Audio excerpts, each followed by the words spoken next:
Assalamualaikum warahmatullahi wabarakatuh. Bismillahirrahmanirrahim. Alhamdulillahirabbil alamin wassalatu wassalamu ala asyrafil anbiya'i wal mursalin Sayyidina Maulana Muhammadin wa ala alihi wa ashabi ajma'in amma ba'du. Pemirsa TV 9, kaum muslimin muslimat rahimakumullah dan seluruh pengunjung NU Expo dan Rembuk Nasional Saudagar NU di salah satu mall terbesar di kota Surabaya, Grand City, yang sangat-sangat berbahagia. Alhamdulillah sore hari ini senang sekali saya Khair Rozikin kembali dapat menyapa seluruh pemirsa TV 9. Dimanapun Anda berada, ikutilah sore hari ini TV 9 mempersembahkan satu spesial talk show di acara NU Expo atau di arena NU Expo dan Rembuk Nasional Saudagar NU di Grand City Mall. Acara ini terselenggara berkat kerjasama antara Aswaja Center PWNU Jawa Timur dengan TV 9 Santun Menyejukkan. Pada kesempatan sore hari ini kita akan membahas, mengkaji persoalan kekinian, persoalan yang sangat kontekstual. Karena sekarang kita berada di bulan Maulid, maka yang kita bahas adalah terkait dengan bagaimana kepribadian dari Rasulullah Muhammad SAW, junjungan kita, idola kita semuanya. Nanti akan kita kupas lebih dalam dan lebih tajam. Dan telah hadir di samping saya Al-Mukarram, Al-Ustadz Misbahul Munir. Kalau melihat performanya atau gayanya, memang beliau ini kayaknya bukan orang Surabaya. Ya nanti mungkin beliau bisa cerita asalnya dari mana dan sebagainya. Assalamualaikum Ustaz. Waalaikumsalam warahmatullahi wabarakatuh. Iya, gimana kabarnya Ustaz? Alhamdulillah sehat ini. Ini banyak yang bertanya nih Ustaz. Iya. Pecinya ini kan tinggi sekali Ustaz. Iya. Kayaknya gayanya bukan gaya orang Surabaya atau gaya orang Jawa. Iya. Ini terinspirasi dari mana ini Ustaz? Ini ada falsafahnya. Oh, ada falsafahnya ya. Dan ini ada dasar Qur'aninya. Gitu ya. Dan ada kaitannya dengan Maulid Nabi. Jadi bukan sekedar gaya ini berarti. Bukan. Iya. Bisa dijelaskan ini Ustaz ya. Baik. Jadi dasar dari kopiah yang tinggi ini adalah Quran surah Al-Qalam ayat 4. Iya. Wa innaka la'ala khuluqin azim. Wah, luar biasa sekali. Dan sesungguhnya engkau wahai Muhammad itu sungguh benar-benar berada pada khuluk.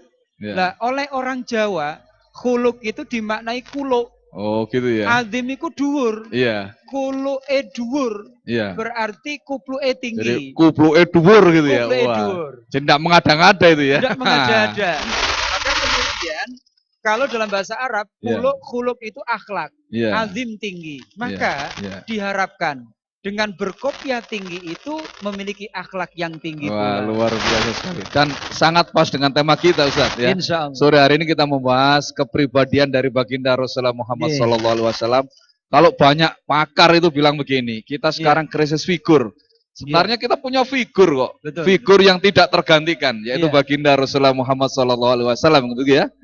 Beliau ini dari berbagai macam sudut pandang tidak ada cacatnya, tidak ada celahnya. Mungkin nanti bisa dijelaskan Ustaz dari aspek-aspek keteladanan yang bisa kita ambil dari kepribadian beliau Ustaz. Iya, jadi perbedaan yang mendasar antara beliau dengan para tokoh yang lain, memang ada penelitian diantaranya dari Michael Hart dan sebagainya.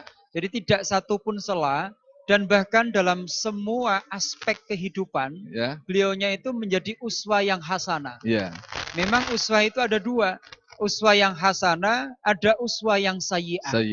Nah repotnya sekarang banyak yang sayyi'ah ini. Gitu ya, tanpa disadari itu ya. Tanpa disadari. Maka padahal jelas dalam Al-Quran, Quran surah Al-Ahzab ayat 21, Laqad kana lakum. Kalau makna pesantrennya, Laqad kana yakti teman-teman ono, lakum manfaat kedua sira kabeh. Artinya kalau kita memahami ini, nanti efek positifnya pasti akan kembali kepada diri kita. Apa itu? Fi Rasulillah, pada diri Rasulullah. Ini ulama ahli tafsir, fi ahwalihi wa akwalihi wa af'alihi. Baik dalam hal tingkah, apa itu akwalnya, dawuhnya beliau, ataupun perbuatan beliau, itu ada uswatun hasanahnya. Jadi lengkap lah ya. Lengkap. Insan kamil lah begitu ya. Nah ini bisa dijelaskan lebih spesifik Ustaz. Ya kalau saat ini kan NU sedang mengadakan perhelatan besar ini ya. Betul. Jadi mengadakan NU Expo dan Rembuk Nasional Saudagar NU. Ternyata dalam sejarah disebutkan bahwa Rasul juga pebisnis ternyata. Bahkan sejak kecil sudah berbisnis. Ya. Baik, dalam mungkin sejarah, mungkin dijelaskan bisnis seperti apa sih yang dijalankan oleh Rasul itu ya. Jadi banyak petunjuk dari hadis Nabi yang menunjukkan bahwa beliaunya berbicara berdasarkan pengalaman. Iya. Dan beliau merintis dagang itu di usia 12 tahun. 12 tahun sudah berdagang gitu ya? Merintis dagang. Iya. Usia 17 tahun sudah menjadi manajer. 17 tahun sudah jadi manajer. Wah, manajer termuda berarti. Manajer termuda. Iya. Kemudian usia 25, ketika menikah dengan Ibunda Khadijah, beliaunya sudah menjadi owner bisnis. Luar biasa. Sudah menjadi pemilik sudah. Iya. Itu berlanjut sampai usia 37. Iya. Karena 3 tahun setelah itu, sampai masa usia 40 tahun, beliaunya banyak bertahanus. Beliaunya banyak beruzlah. Nah disitulah. Maka kalau dihitung, paling tidak kurang lebih 25 tahun, beliaunya itu bergelut dalam dunia bisnis. Maka dari situ nanti akan kita cermati nanti aspek atau adab berbisnis ala Rasulullah berdasarkan pengalaman beliau. Ini sangat ditunggu-tunggu ini. Ini kan banyak ini warga Nahdliyin datang, kemudian para pebisnis NU ini banyak datang terkenal dengan istilah saudagar NU ya. Saudagar. Seringkali kan kita berbisnis itu menghalalkan segala cara. Yang penting untung kan begitu Ustaz ya. Nah, ini bagaimana terkait dengan momen Maulid ini kita kembali mencermati, mentauladani bagaimana Rasulullah dalam berbisnis itu aspek-aspek apa saja yang seharusnya kita tauladani. Baik.